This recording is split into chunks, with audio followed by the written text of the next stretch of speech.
Hello friends, आप सभी का आपके अपने YouTube चैनल कालचक्र इतिहास की यात्रा में मैं विक्रम सिंह स्वागत करता हूं। आज का जो हमारा टॉपिक है वो है चोल साम्राज्य। और चोल साम्राज्य के अंतर्गत चोलकालीन राजस्व व्यवस्था, चोलकालीन समाज और चोलकालीन कला एवं साहित्य, इन चीजों पर हम आज बात करेंगे। तो चलिए हम बात करते हैं चोलकालीन राजस्व व्यवस्था। राजस्व व्यवस्था से तात्पर्य है जो चोलकालीन शासक थे या चोलकालीन साम्राज्य थे, उनको राजस्व के जो स्रोत हैं अर्थात उनकी आय के जो स्रोत हैं वो कौन कौन से थे और वो किस तरीके से थे, क्योंकि साम्राज्य का जो संचालन है वो बिना राजस्व के स्रोतों या आय के स्रोतों के बिना संभव नहीं था। क्योंकि राजा को अपना सैनिक संगठन बनाना पड़ता था, उसके प्रशासनिक अधिकारी और कर्मचारी होते थे।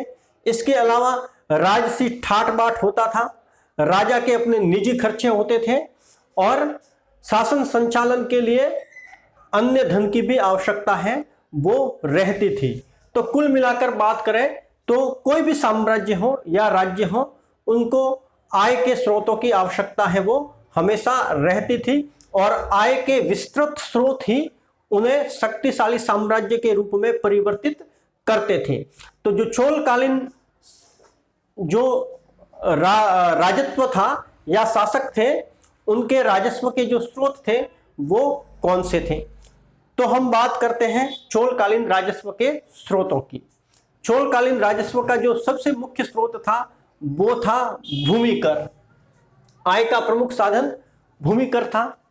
अब चोलकालीन हमने प्रशासन व्यवस्था को पढ़ा तो उसमें हमने पढ़ा है कि चोल काल में स्थानीय स्वशासन अर्थात गांवों की अपनी अपनी ग्राम सभाएं होती थी और नगरों की भी अपनी अपनी सभाएं होती थी जिनको नगरम कहा जाता था। और गांवों की जो सभाएं होती थी उनको सभा या महासभा और उर कहा जाता था।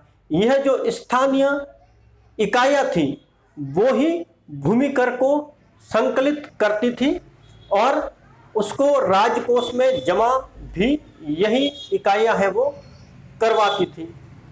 हालांकि भू राजस्व के निर्धारण के लिए भूमि सर्वेक्षण का जो काम होता था वो केंद्रीय स्तर पर या यूं कहें कि चोल शासकों की तरफ से होता था। हम चोलकालीन अभिलेखों में देखते हैं कि चोल शासकों ने समय समय पर भू राजस्व के निर्धारण के लिए भूमि सर्वेक्षण है वो करवाया था, जिसमें हमें राजराज और कुलोत्तुंग प्रथम का नाम आता है, जिन्होंने भू राजस्व के निर्धारण के लिए भूमि का सर्वेक्षण करवाया था। भू राजस्व जो है वो भूमि के उत्पादन के अनुसार लिया जाता था और भूमि को उत्पादन के आधार पर 12 वर्गों में, श्रेणियों में या कोटियों में बांटा हुआ था। अर्थात भूमि जो है उसका उत्पादन कैसा होता है, ज्यादा होता है, कम होता है, प्रतिवर्ष जोती जाती है या एक साल छोड़कर जोती जाती है या 3-4 साल छोड़कर जोती जाती है या बंजर है। इस तरीके से भूमि की 12 तरह की कोटियां बनाई हुई थी या श्रेणियां बनाई हुई थी और उनके आधार पर उनके भू राजस्व या भूमि कर का निर्धारण है वो किया जाता था। अब इसके अलावा यह तो जो था वो आय का मुख्य स्रोत था जो भूमि कर था। उसके अलावा राजा को आय के और भी बहुत सारे स्रोत होते थे, जैसे कि जंगल और खान जो कि उनके साम्राज्य में स्थित है, उनसे मिलने वाली आय भी राजस्व की स्रोत हुआ करती थी। फिर उसके अलावा विभिन्न प्रकार के व्यापारिक कर, चुंगी कर, बिक्री कर आदि कर भी होते थे, जैसे कि सुपारी के बागान पर लगने वाले कर को कड़मे कहा जाता था। कड़मे यह सुपारी के बागानों पर लगने वाला कर होता था। जैसे कि मगन में जो शिल्पकार थे, जैसे कि सुनार, लुहार और बर्तन बनाने वाले कुंभकार, इस तरीके के जो दस्तकार वगैरह होते थे, उन पर जो कर लगता था वो मगन में कहा जाता था। इसके अलावा नमक कर भी एक कर था और इस तरीके से बहुत सारे जो कर हैं वो थे। विवाह कर तक भी कर होता था। अभिलेखों में जो चोल अभिलेख है उनमें करों और वसूलियों के लिए जो शब्द प्रयुक्त हुआ है वो हरे या वरी, हरे या वरी और मनरूपाड़ु और दंडम।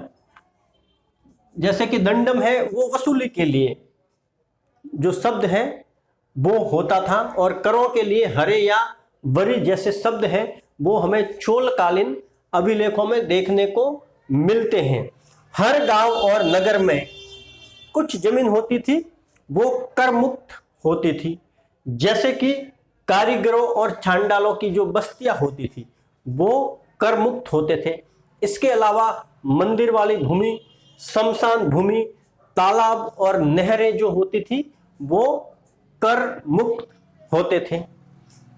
साम्राज्य की तरफ से नहरों का निर्माण भी किया जाता था जो कि सिंचाई के दृष्टि से काम आती थी और यह भू राजस्व बढ़ाने का एक राज्य की तरफ से तरीका होता था।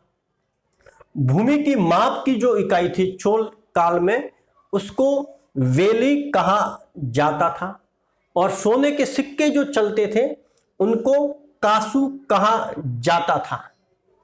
राजकोष के उगाही करने और उनको राजकोष में जमा कराने का जो काम होता था वो मुख्यतः ग्राम सभा का होता था जो कि स्थानीय स्वशासित इकाइयां होती थी।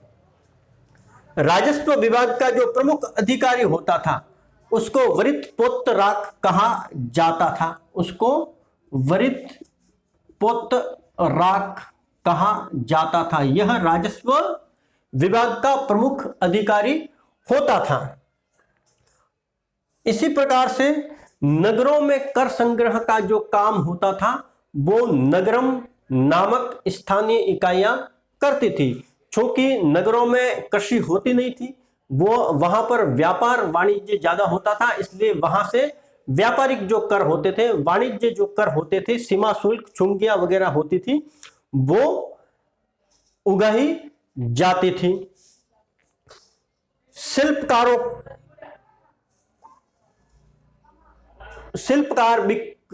आदि से जो बिक्री कर वगैरह लिया जाता था वो भी नगरम जो संस्था होती थी, स्वशासी इकाई होती थी, वो राजकोष में जमा करवाती थी। केंद्रीय राजस्व का उपभोग या उपयोग, अब जो राजा को राजस्व मिलता था उसका उपयोग राजा कहां कहां करता था उसकी बात करते हैं। जैसा कि मैंने पहले भी बता चुका हूं कि राजा को जो राजस्व का स्रोत मिलता था उसका जो उपयोग है वो राजकीय दरबार के खर्च में, जो प्रशासनिक अधिकारी, मंत्रीगण और दरबारी होते थे उनको वेतन देने आदि के उनके खर्च में, सैनिक संगठन खड़ा करने में, युद्धों के समय राजकोष की विशेषतः जरूरत होती थी और इसके अलावा बंदरगाह होते थे, मंदिरों के निर्माण, जहाजी बेड़ों के निर्माण, दान देने और यज्ञों के आयोजन और महोत्सवों के आयोजनों में राजस्व की जो प्राप्ति होती थी उनका इस्तेमाल होता था। अब राज्य में भूमियों के कुछ वर्गीकरण या प्रकार थे, उनको भी हम एक तरीके से देखते हैं। तो भूमि का एक प्रकार था प्रभु मान्यम। प्रभु है वो शासक को कहा जाता था और वह भूमि जो केंद्रीय भूमि होती थी या राजा का जिस पर सीधा नियंत्रण होता था उसको प्रभु मान्यम भूमि कहा जाता था और वहां से जो राजस्व प्राप्त होता था वो पूरा का पूरा राजकोष में ज्यों का त्यों जमा होता था। ऐसी भूमि को प्रभु मान्यम कहा जाता था। जैसे कि खालसा भूमि होती थी, यह एक तरीके से खालसा भूमि होती थी। फिर ब्रह्मदेव भूमि होती थी, वो ऐसी भूमि होती थी जो किसी ब्राह्मण को दान में दी गई हो, उसको ब्रह्मदेव भूमि कहा जाता था। एक भूमि का प्रकार होता था, वो होता था अग्रहार। अग्रहार वो भूमि होती थी या वो गांव होता था जो ब्राह्मणों के समुदाय को दान में दिया जाता था। फिर इसके अलावा साला भोग। साला भोग वह जमीन होती थी या वह भूमि होती थी जो शैक्षणिक प्रयोजन या शिक्षा के प्रयोजन के लिए दान में दी जाती थी। इसके अलावा मंदिरों को दान में दी गई भूमि देवोप्रहार, देवदान या देवभोग कही जाती थी। अब चोल काल में हम व्यापार की बात करते हैं, तो चोल काल में व्यापार का नियंत्रण है वो श्रेणियों के माध्यम से होता था। मणिग्रामम, नानादेशी जैसी प्रमुख श्रेणियां हमें चोल काल में देखने को मिलती हैं। मणिग्रामम मुख्य श्रेणी थी जो 9वीं शताब्दी से लेकर 18वीं शताब्दी तक हमें व्यापारिक पटल पर व्यापार करते हुए देखने को मिलती है। यह जो है यह आंतरिक व्यापार करती थी और साथ साथ में ही समुद्र तटीय व्यापार भी करती थी। इसके अलावा नानादेशी जो श्रेणी थी वो भी मुख्य श्रेणी थी जो कि जावा और सुमात्रा जैसे दूरस्थ द्वीपों से अपने व्यापार का संचालन करती थी। इनके अलावा भी और भी श्रेणियां थी जो अपने अपने व्यापार में लगी हुई थी। व्यापार के लिए बंदरगाह भी मौजूद थे। महाबलीपुरम जिसका जो महत्व है वो हमें पल्लव काल में बढ़ता हुआ देखने को मिलता है और चोल काल में यह एक बड़े बंदरगाह के रूप में हमें देखने को मिलता है जो कि तमिलनाडु में मद्रास या चेन्नई के निकट ही स्थित है। महाबलीपुरम, कावेरीपत्तनम, सालियूर और कोरकाई जैसे बंदरगाह हमें चोल काल में देखने को मिलते हैं। अब जो व्यापार है वो किनका होता था, तो उसकी बात करें तो सूती वस्त्र का जो व्यापार है वो मुख्य व्यापार हुआ करता था। जब भी भारतीय व्यापार की बात आए तो आपको एक बात हमेशा ध्यान रखनी है कि सूती वस्त्र और उसके साथ साथ में मसालों का व्यापार, जिसमें विशेषतः काली मिर्च, उसके बाद में जायफल, इलायची, जावित्री वगैरह ये सब आते हैं। तो ये जो गरम मसाले हैं या मसाले जिनको कह दो, मसाले और सूती वस्त्र का जो व्यापार है उस पर भारत का एकाधिकार था, अर्थात पूरे विश्व में ये वस्तुएं हैं वो भारत से बाहर जाती थी। जब भी भारतीय इतिहास को आप पढ़ते हैं तो व्यापार की बात आए तो आप आंख बंद करके ये लिख सकते हैं कि भारत है वो सूती वस्त्र और मसालों का व्यापार या निर्यात है वो दूसरे देशों को करता था। तो यहां भी वही बात है कि सूती वस्त्र, मसाले, औषधियां आदि का निर्यात भारत करता था, जबकि घोड़े जो कि सैन्य संगठन का मुख्य तत्व था, उन घोड़ों का आयात है, घोड़ों को मंगवाया जाता था, उसका हमेशा आयात करता था भारत। वो मध्य एशिया और अरबी देशों से करता था। अब हम समाज पर आते हैं कि चोल काल में समाज की स्थिति कैसी थी। चोल काल में हमें चतुर्वर्ण व्यवस्था का अभाव देखने को मिलता है। चोल काल में हमें ब्राह्मण और अब्राह्मण देखने को मिलता है और अब्राह्मण में शूद्र है वो मुख्यतः देखने को मिलता है। हालांकि यह देखा जाता है कि ब्राह्मण और शूद्र यह दो वर्ग है वो देखने को मिलता है, लेकिन अगर हम बात शास्त्रों की करें तो क्षत्रिय उन्हें ही कहा जाता है जो शासन करते हैं। तो जो राजा है उनको किस वर्ग में रखा जाएगा, जो शासक हैं वो किस वर्ग में रखे जाएंगे, जो लड़ने वाले सैनिक हैं या सैनिक अधिकारी हैं उनको किस वर्ग में रखा जाएगा। उनको सीधी सी बात है कि उनको क्षत्रिय ही कहा जा सकता है और व्यापार तंत्र भी चोल काल में हमें मजबूती से देखने को मिलता है। तो व्यापार करने वाले जो है वो वैश्य ही कहे जाएंगे। तो अगर हम कर्मानुसार बात करें तो चोल समाज में हमें चारों वर्ण देखने को मिल जाते हैं, जबकि हमें जो इतिहास की पुस्तक है उसमें यही पढ़ाया जाता है कि जो चोल समाज है वो ब्राह्मण और शूद्रों में बटा हुआ था, क्षत्रिय और वैश्य है वो नहीं थे, जबकि ऐसा संभव नहीं हो सकता। व्यापार करने वाला वैश्य ही कहा जाएगा और शासन करने वाला क्षत्रिय ही कहा जाएगा। और यह दोनों वर्ग हमें चोल काल में स्पष्टतः देखने को मिलते हैं, क्योंकि जो शासक थे, चाहे राजराज हो, चाहे राजेंद्र चोल हो, चाहे कुलोत्तुंग हो, सब जो थे वो क्षत्रिय ही तो थे। और जो सैनिक अधिकारी और सैनिक थे वो भी क्षत्रियों की ही तो श्रेणी में आएंगे। और जो व्यापारी थे, जो श्रेणियों का संचालन करते थे और व्यापार करते थे, वो वैश्यों की श्रेणी में ही तो आएंगे। तो इस बात पर आप ध्यान दीजिएगा कि जो पुस्तकों में पढ़ाया जाता है कि चोल काल में ब्राह्मण और शूद्र ही मौजूद थे, क्षत्रिय और वैश्य नहीं थे, यह हमें तार्किक रूप से जो बात है वो सत्य प्रतीत नहीं होती है। फिर जो समाज था वो आर्थिक आधार पर दो भागों में बांटा हुआ था।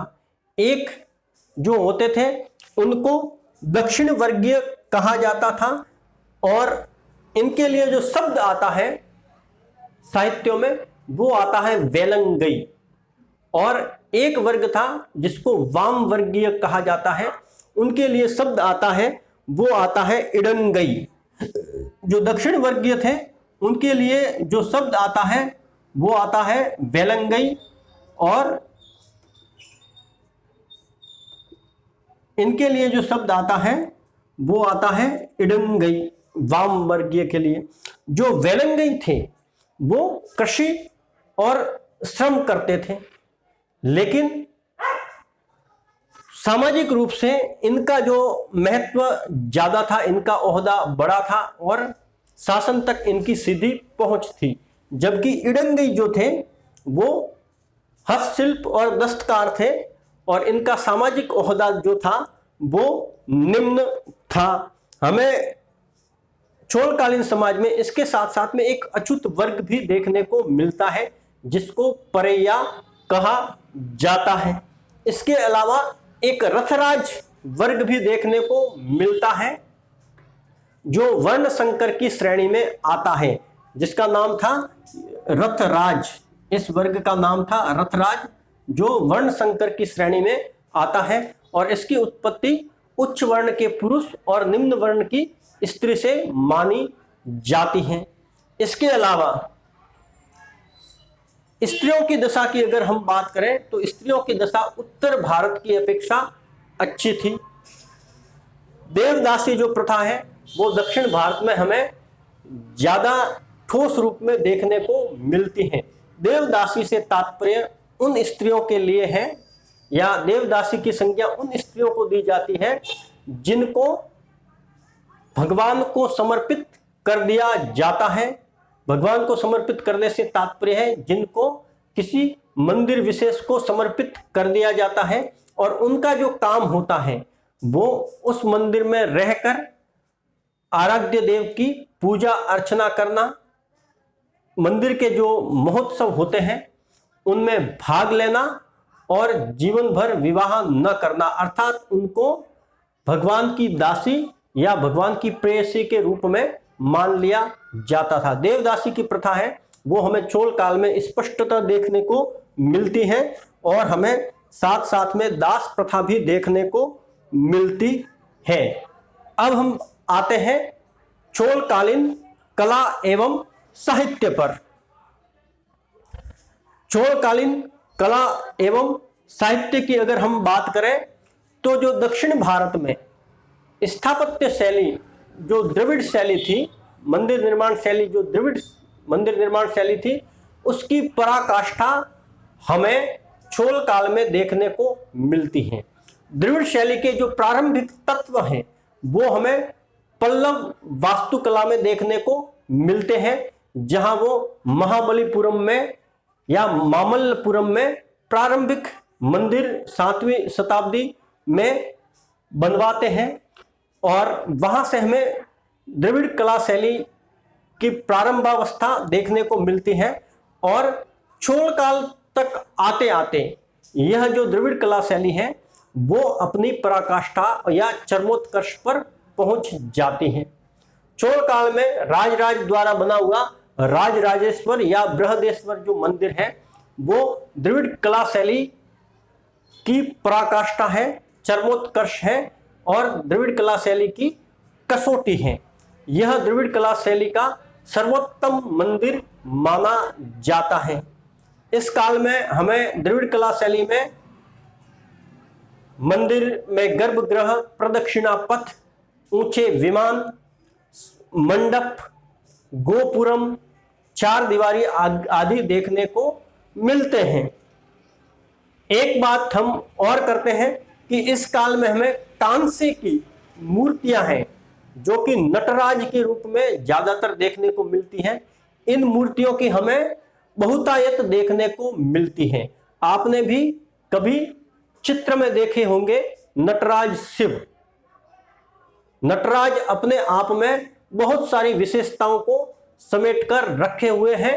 इसके लिए हम एक अलग से बात टॉपिक में करेंगे कि नटराज की विभिन्न मुद्राओं का क्या महत्व या रहस्य है। तो आज हम बात करते हैं इनकी कांस्य मूर्तियों की। कांसे की जो मूर्तियां बनी हैं इस काल में, उसमें ज्यादातर मूर्तियां हैं वो नटराज की बनी हुई है। ये मूर्तियां हैं वो अपनी कला को लेकर, अपनी बारीकी को लेकर जो लोग हैं देखने वाले उनको अचंभे में डाल देती हैं। इसको बनाने की एक विशिष्ट कला रही थी या यूं कहें कि तरीका रहा था। होता यह था कि मोम, जो मोम होती है उसको एक मूर्ति का रूप दे दिया जाता था, क्योंकि मोम पर किसी भी तरीके की बारीकी से मूर्ति है वो बनाई जा सकती थी। फिर उस मूर्ति पर जो मोम की बनती थी उस पर मिट्टी का लेप कर दिया जाता था और चारों तरफ से पूरा लेप कर दिया जाता था। सिर्फ एक छेद है वो रखा जाता था। फिर उस मूर्ति को पकाया जाता था, जो कि मिट्टी का लेप जिस पर लगा हुआ होता था। फिर उसको गर्म करके उसके जो एक छेद होता था वहां से सारी की सारी मोम है वो निकाल दी जाती थी। अब उस जो मूर्ति थी जिस पर मिट्टी का लेप लगा हुआ था उसका अंदर का भाग खोखला हो जाता था, क्योंकि सारी की सारी मोम है वो निकाल दी जाती थी। फिर उस छेद से उसमें कांसा है वो भरा जाता था। जो मिट्टी होती थी चारों तरफ वो एक तरीके से सांचे की तरह हो जाती थी। फिर उसमें कांसा डाला जाता था और गर्म रूप से कांसे को डाला जाता था, जो बाद में ठोस रूप ले लिया जाता था और फिर उसके ऊपर से मिट्टी को हटा दिया जाता था और इस तरीके से कांसे की सुंदर मूर्ति है वो बन जाती थी। तो ऐसी कांसे की सुंदर नटराज की मूर्तियां हैं वो चोल काल की एक बड़ी विशेषता मानी जाती है।